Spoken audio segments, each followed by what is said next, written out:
একটু একটু করে শহরে শীত পড়ছে, আর চা প্রেমী মানুষের কাছে চা হয়ে উঠছে আরও ফেভারিট। আমরা সবাই কম বেশি চা খেতে ভালোবাসি, তবে যারা চা খেতে একটু বেশি ভালোবাসে এবং গরমেও 2-3 কাপ চা অলরেডি হয়েই যায়, তাদের কাছে এই শীতে চা আরও বেশি মজাদার। এখন বাটানগরের বারবিকিউ টেবিল ফুড শপে পাওয়া যাচ্ছে তন্দুরি চা। সেখান থেকে নিয়ে নিয়েছিলাম একটি তন্দুরি চা। ছোট ভাঁড়ে 10 টাকা আর বড় ভাঁড়ে 20 টাকা। অসম্ভব ভালো ছিল তন্দুরি চাটা। চা তো এমনিই ফেভারিট, বাট তন্দুরি চায়ের যে ফ্লেভারটা সেটা আরও বেশি ভালো লাগে। আর উপর থেকে একটু বাটার দিয়ে দিলে সেটা আরও বেশি সুন্দর খেতে হয়ে যায়।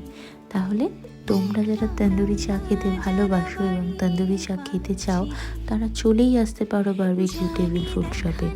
ও অ্যাড্রেসটা বাটানগর নিউ মার্কেটের বড় ঘড়ির ঠিক